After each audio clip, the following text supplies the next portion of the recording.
Hello everyone, hope you are doing well. I am Akshay Parmar, Assistant Professor at LJ Institute of Engineering and Technology in IT/IC department. Welcome to the video tutorial series of the data communication and the computer network.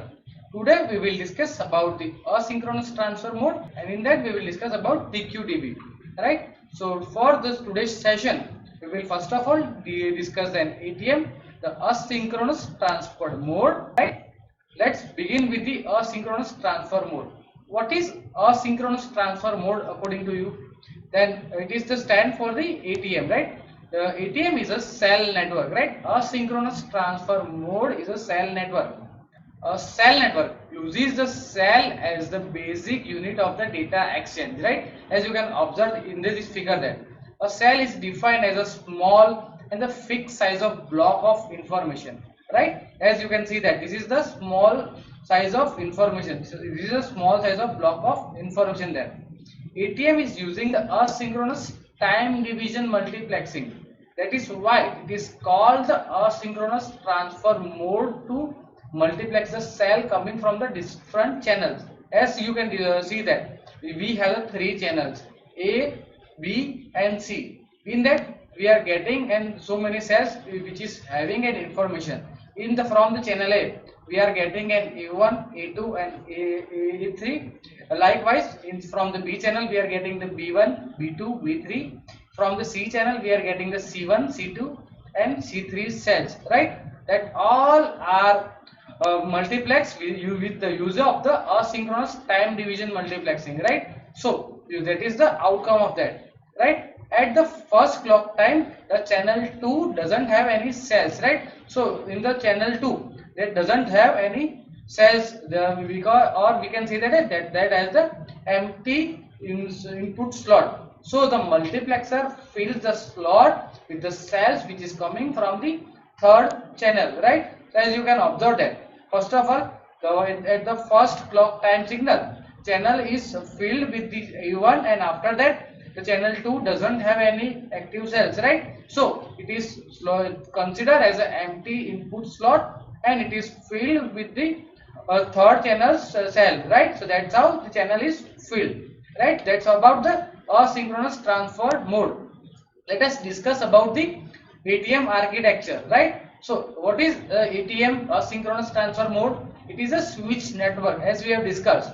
The user access the device called the endpoints are connected to the switches, right? So the endpoints are connected to the switches inside the network.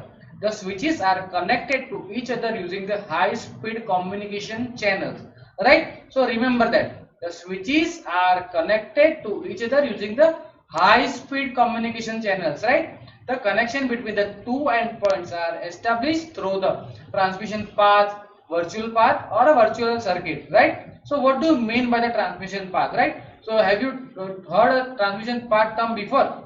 So yes, the transmission path is a physical connection, right? So the transmission path is a physical connection between the two endpoints, or we can say that are two switches, right? So think of the two switches as the two different cities, right? So think of the two switches as a two different cities. A transmission path is set of all the highways that is directly connected that two cities, right? So that's how you can imagine the scenario, right? After that, that is the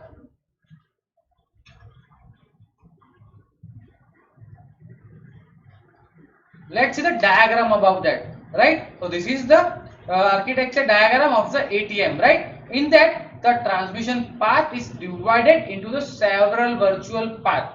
A virtual path provides a connection of the set of the connection between the two switches, right? As you can observe that the transmission path is connection path between the two switches. In this figure we have the four switches: switch A, switch B, switch C and switch D, right? So they are connected with the help of the transmission path, right? They are divided into that virtual path, right? The switches are connected with the virtual path, right? Think of the virtual path as a highway that connects the two cities, right? Each highway is a virtual path the set of the highways is the transmission path, right? So all the connection between the switches is called the transmission path, and the connection between the two switches is called the virtual path, right? A cell network is are based on the virtual circuit, as we all know, right? All the cells belonging to the single message follows the same virtual circuit and remain in their original order until they reach to their destination. Think of the virtual circuit as the land of the highways, right? As we have already taken the scenario, right? So that's how they are divided in that. After that, in a virtual circuit, in a virtual circuit network, the route data are from the one endpoint to the another, right? After that, in the virtual circuit network, what is the thing that is performed there? In the virtual circuit network, the router data from one endpoint to the another, right? The virtual connection need to be identified. There are the two identifiers, as we all know, VPI and VCI, right? So VPI is stand for the virtual path identifier. Here we have the two virtual path, VPI 14 and VPI 18, right? So the virtual path identifier VPI and the virtual circuit identifier, that is called the VCI. The VPI defines the specific virtual path and VCI is defined as a particular virtual circuit inside that VP, right? So the VPI is the same for the all the virtual connection that are bundled into the one VP. The virtual connection are uniquely defined using the VPI and VC, the pair of the 14 and 18, right? So here in the figure that you can observe that we have the two virtual path, VPI 4, which is the identification of the VPI 14 and VPI 18. From in the VPI 14, we have the VCI 21, 32 and the 45 in that, right? So that's how the VPI and VCI is connected. After that, let's move forward about the ATM layers, right? We have discussed about the asynchronous transfer modes architecture, and let's move forward its layering structure, right? So in that, the application adaptation layer is there and the physical layer is there, right? So in between, the ATM layer is following, right? So asynchronous transfer modes layers are fall between the application adaptation layer and the physical layer, right? So what is the falling under the application adaptation layer, right? So in the application adaptation layer, it is allowing the existing network to connect to the ATM facilities, right? So application adaptation layer is allowing to the existing network to connect with the ATM layers, right? To connect with the ATM facilities. The application adaptation layer protocol accept the transmission from the upper layer services and the map them into the fixed size ATM layer cells, right?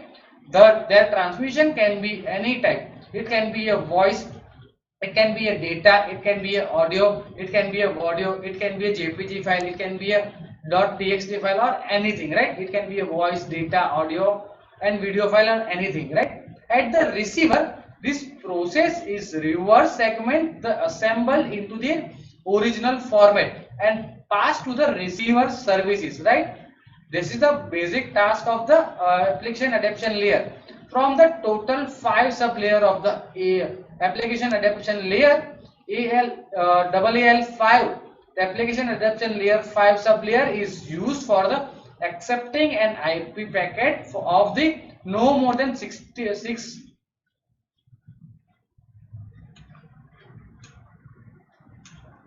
right? From the total the application adaptation layer, the total 5 sub layer of the application adaptation layer is there, right? So AAL5 sub layer is used for the accepting an IP packets of no more than 65,535 bytes and the address of the 8 bytes Taylor as well at the any padding required, right? After adding the padding plus Taylor, the AAL5 passes the message in 48-bit segments to the ATM layers, right? So what is fall under the ATM layers, right? This is the basic task of the application adaptation layer, right? So in that they are allowing to accept the IP packets up to 65,535 bytes, and it is including the 8 byte of the Taylor as well as the padding required, right? So they are after that, after adding then pad plus Taylor, the double AL5 passes the message into the 48 bytes segment or to all the ATM layers, right? So let's coming towards the ATM layers, right? So the ATM layer provides the routing, traffic management and the multiplexing services. It processes outing the traffic by accepting that 48 byte segments from the double AL sub layers, right? The addition of the 5 byte headers transfer the segment into the 53 byte cells, right? So that's how it is working.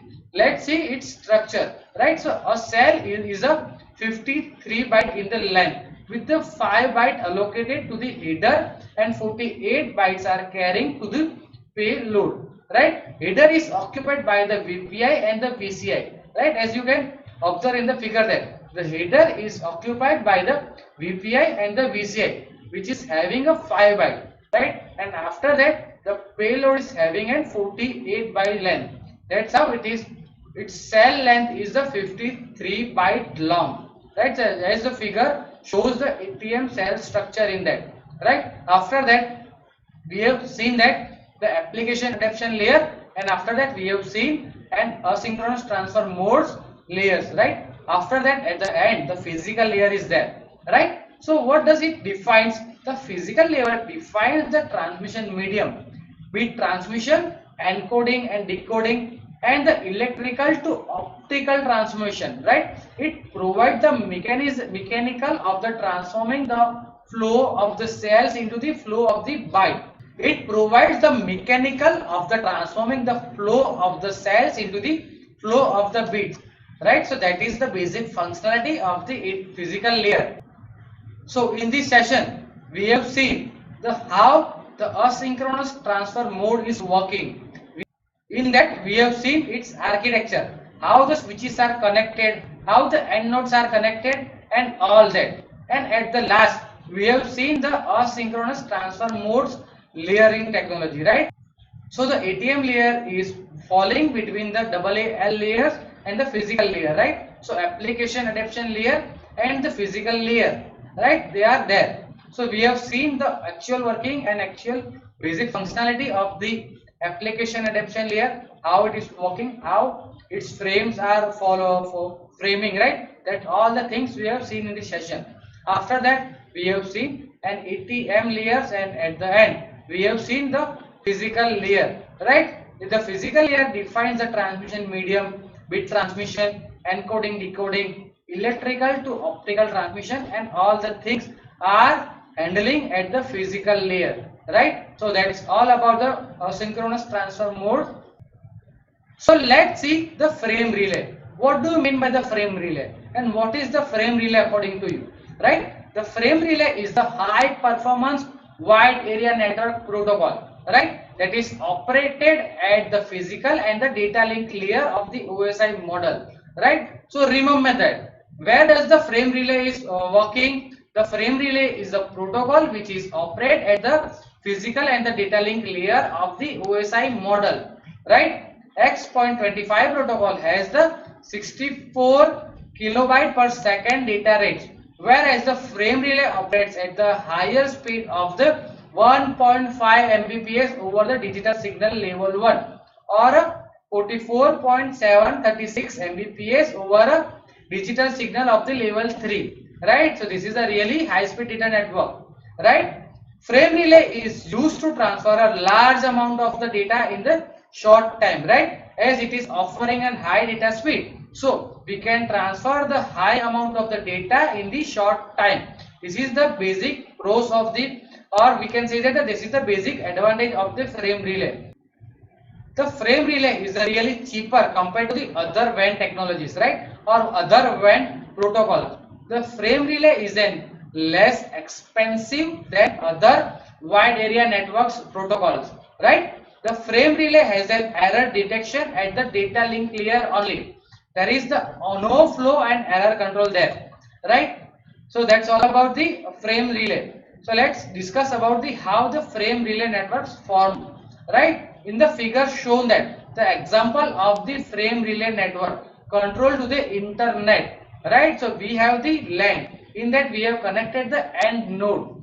That LAN is connected with the router, and that routers are connected with the switches. Right? The switches are interconnected, and after that connection at the end, the reception end node is connected with the router, and that's how we can transfer our data. Right? The router are used to connect the LANs and the WANs in the internet. Right? As you can observe that here is the router. Right? This is the LAN and this is the WAN. So router is serving as a connection. Router is serving a connection between the LAN and the WAN. Right? So it provides a permanent virtual circuit and the switch virtual circuit. Right? So router is providing permanent virtual circuit and the switch virtual circuit. The frame relay is a virtual circuit network. A virtual circuit in the frame relay is defined by the number called a data link layer connection identifier. Like this is short form of the data link layer connection identifier, DLCI. Right? So this is that's how the frame relay network is formed. In that we have the routers which is connecting the LAN and WAN together. Right? After that, a source and the destination are may choose to have a permanent virtual circuit. Right? As a router is already offering a permanent virtual circuit. Right? So the source and the destination may choose to have a permanent virtual circuit. In this, the connection setup is simple. Right? The corresponding table entry is recorded for all the switches by the administrator. Outgoing DLCI is given the destination. Right? The PVC connection is have a two drawbacks. First, they have the costly because two parties pay for the connection all the time even when it is not in use. And the second one is a connection is created from one source to the another single destination. If source is to connection with the several destination, it needs a PVC for each of the connection. Right? So this is the basic drawbacks of the PVC connection. Right? An alternative approach is the switch virtual circuit. The switch virtual circuit creates a temporary short connection that exists only when a data is being transferred between a source and a destination. Right? As we don't require any permanent virtual circuit. Right? That PVC is offering. So instead of that, we can use an SVC, the switch virtual circuit, which will be forming a connection whenever the data are being transferred between the source and the destination. That is the basic difference between the PVC and the SVC. Right? There, let's see the frame relay frames. Right? So it is having a flag, address, information, FCS, and the flag. Right? The address is consist of the DLCI, CYR, EA, DNCI, FECN, EECN, DE, and EA. Don't worry, we will discuss all that terms in brief in this today's session itself. Right? So the description of the above field are as mentioned. Right? The flag. What do you mean by the flag? As its name suggests, and it is already we are working in the data communication, the computer network. This field is used to indicate the beginning and the ending of the frame. Right? So as you can observe that the frame is fallen under the beginning of the frame and the end of the frame. Right? So it is defining and beginning and the end of the frame. After that, in the address, the DLCI is there. Right? The first 6 byte of the first byte is byte makes up the first part of the DLCI. Right? The second part of the DLCI uses the first 4 bit of the second byte. That bytes are part of the 10-bit data link connection identifier. Right? So that's all about the DLCI. After that, let's move forward about the C by R, the command and response. This bits is provided to upper layer to identify a frame as either a command or a response. Right? So it is showing that this frame is either a command or a response. At extended address. This bit indicate whether the correct byte is the final byte of the address, and EA of the 0 means that another address byte is to follow, right? And EA of the 1 means that the current byte is the final one, right? So if EA of the 0 means the another byte is to follow, and if 1 is there, so we can say that this is the final byte, right? To increase the range of the DLCI, the frame relay address has been extended from original 2 byte of address to the 3 or 4 byte address, right? After that, let's move forward the another term, the forward explicit congestion notification, FECN, right? We can so see that this bit can be set by any switch to indicate that the traffic is congested, right? This bit inform the destination that congestion has occurred, right? This is the basic functionality of the FECN to inform the destination about the congestion is occurred or not, right? After that, the backward explicit congestion notification, BECN. This bit is set to indicate the congestion problem in the network, right? This bit informs the sender that congestion bit has occurred. FECN is informing the congestion to destination, and BECN is informing about the congestion to the sender, right? This is the basic difference of between the FECN and the BECN. After that, the DE, discard eligibility. This bit indicates the priority level of the frame. When set, this bit tells the network to discard the frame if there is a congestion, right? After sensing the congestion, this DE bit indicates that the network has to discard the frame or not, right? FCS field, the frame check sequence, right? This value is computed by the source device and verified by the receiver to ensure the integrity of the transmission, right? So with the help of this bit, we can form the integrity between the source and the destination, right? Its value is computed by the source device itself, and it is verified at the destination, or we can say that the receiver device, right? By this field or by this bit, the destination is ensuring about the integration of the transmission, right? That's all about the frame relay protocol, right? Thank you for the watching.